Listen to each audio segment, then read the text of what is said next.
Se você é fã de animes ou mangás em pleno 2024, eu acho que você já viu na sua cidade ou até mesmo nas ruas perto da sua casa pessoas com essa tatuagem bem aqui. E eu acho que vocês já devem saber que pela thumb eu tô falando de um dos mangás e um dos animes mais inteligentes que já existiram. Eu não tô nem me referindo ao anime, mas ao mangá de Berserk. Ela é uma série mangá escrita e ilustrada por Kentaro Miura.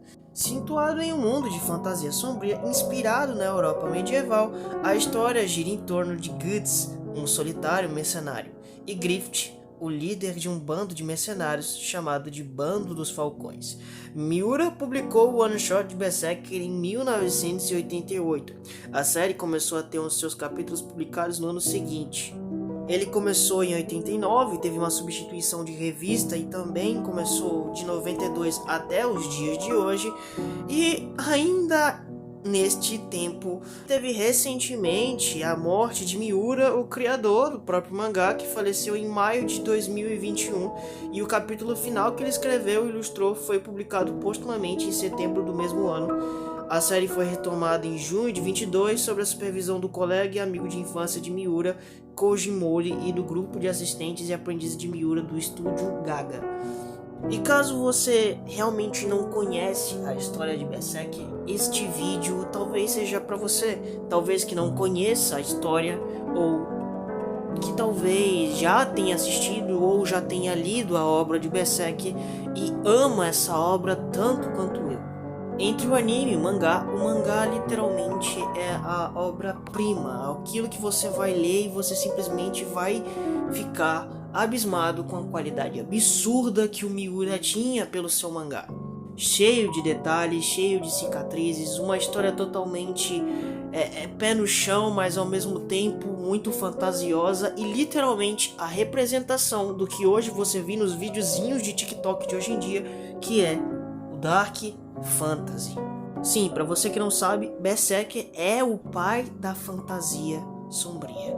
Literalmente, o Dark Fantasy de hoje em dia que você conhece não existiria se não fosse pelo Guts, pelo Bando dos Falcões e pelo mundo fantasioso que existe em Berserk. E que mesmo sendo um mangá muito antigo, ainda existem muitas pessoas que conhecem a obra e leem. E eu não tô falando do anime porque, querendo ou não, as adaptações de Berserk nunca chegaram ao nível do mangá. Até porque muitas vezes não dá pra você simplesmente refletir o peso que o mangá tem no anime. É muito, de fato, isso é um fato real. Infelizmente a gente nunca vai ter uma adaptação boa de Berserk.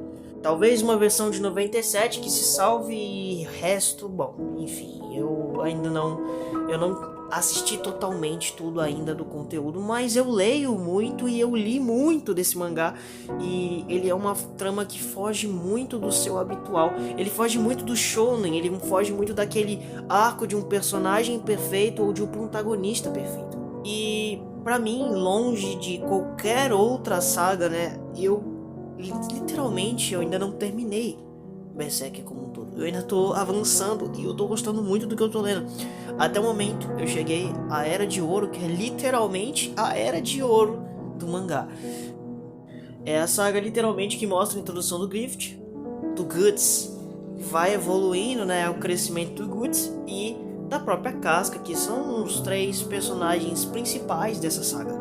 Que, resumindo pra você, o Guts é um dos personagens mais ferrados das histórias dos animes e dos mangás. O cara literalmente sofre do início ao fim do mangá. O Griffith é literalmente um dos caras mais, um dos caras mais badass que você pode conhecer aos primeiros momentos que você conhece ele. E a Casca é literalmente aquele braço direito e serva fiel ao Griffith, que vai estar com ele a qualquer momento e a qualquer ponto.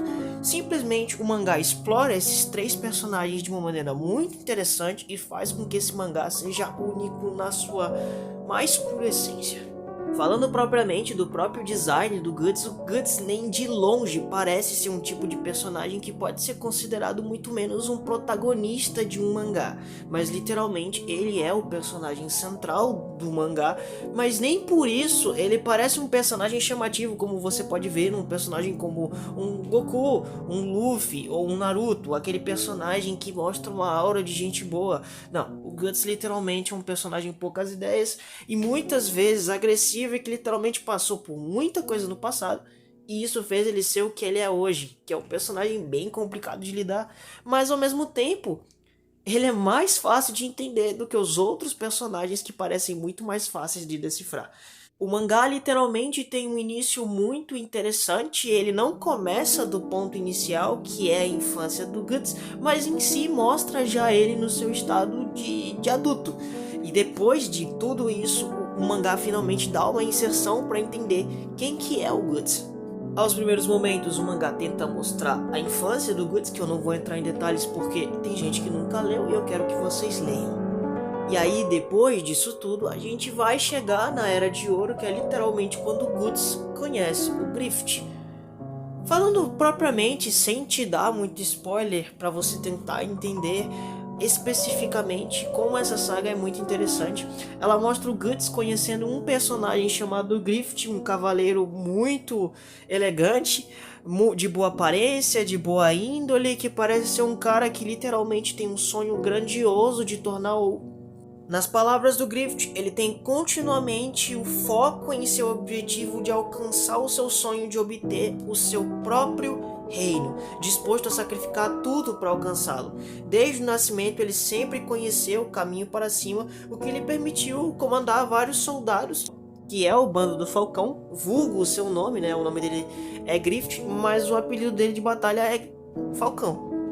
O Grift era general e comandante do Bando dos Falcões, e o seu objetivo central e principal era findar o seu próprio reino. Ele nunca se satisfez com o fato de simplesmente ser o dono e o chefe do Bando dos Falcões. Ele sempre queria mais, e ele estava mostrando que ele estava muito disposto a fazer isso durante o mangá. Falando do Bando dos Falcões, eles são personagens incríveis, de verdade. Você pode ver, por exemplo, a diferença deles para outros personagens figurantes em outros tipos de história, por exemplo, que são tratados como simplesmente para escanteio.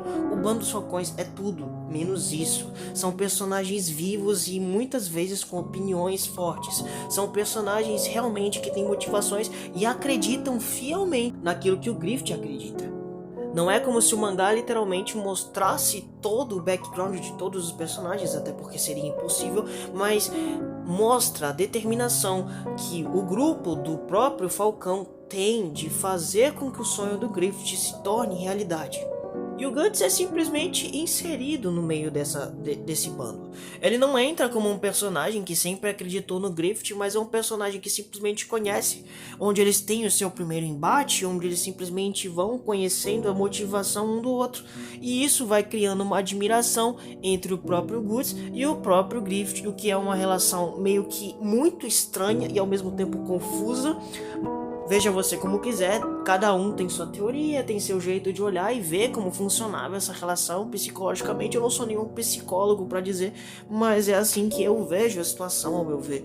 A Casca tinha uma lealdade muito forte ao Grift, que é a personagem feminina dentro do Bando dos Falcões. Ela é a única mulher dentro do Bando dos Falcões e ela é uma personagem super bem introduzida, que você entende o motivo dela fazer parte do Bando dos Falcões.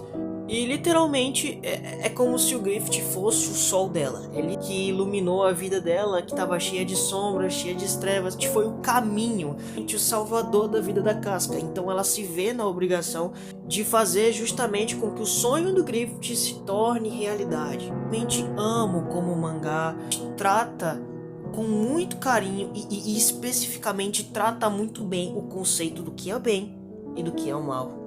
Quando eu digo que o Guts não é o tipo de personagem que parece ser um personagem que pode ser um personagem sequer bondoso, você começa a entender a profundidade do seu personagem. O Grift parece literalmente o bem encarnado, mas aí que a gente entende o quanto, por mais bom que um sonho possa ser, e por mais vantajoso e como ele pode melhorar o mundo ele possa fazer, ele não é totalmente perfeito, porque o sonho do Griffith talvez não tenha sido aquilo que ele tanto idealizou. A gente vai lendo o mangá e a gente vai vendo batalha após batalha, e a gente vai vendo como o Bando dos Falcões e a sua jornada vai indo. E em muitos momentos o Guts ele começa a tentar entender se ele está simplesmente acompanhando o Griffith ou ele está realmente querendo fazer uma coisa diferente. Tanto que em certo momento eles acabam se separando. Desculpem o spoiler, ele acaba se separando do Griffith em certo momento do mangá por começar a duvidar dos seus próprios preceitos e do que o próprio Griffith fala em torno do mangá inteiro. E literalmente a finalização desse arco como um todo é uma das coisas mais incríveis que você pode ler, e eu não posso dizer outra coisa além disso. Literalmente é uma coisa que você não espera. É um mangá pesado, é um mangá que trata muito bem esses conceitos. E o arco de Midland, dentro do arco da Era de Ouro, é literalmente o que explora muito bem esse relacionamento entre os personagens e faz justamente a gente ganhar muita empatia pelo Guts. Eu quero muito fazer um vídeo só explicando e falando exatamente da saga Era de Ouro. Então, se você gostou desse vídeo, eu vou deixar esse vídeo bem curtinho, eu vou deixar um vídeo de 10 minutos só especificando e falando um pouco para te apresentar a obra.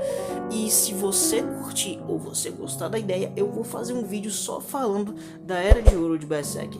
Então, se você gostou, deixa o like, se inscreve, compartilha para aquele seu amigo fã de animes e mangá. E bom, eu tô trazendo um vídeo diferente. Outra semana eu falei sobre jogos, hoje eu tô falando sobre mangás e animes, que é uma das coisas que eu tava lendo ultimamente. Então se você gostou, galera, muito obrigado. E se você ficou até aqui, valeu. E vamos lá. Partiu, e caso queiram, próxima semana tem mais.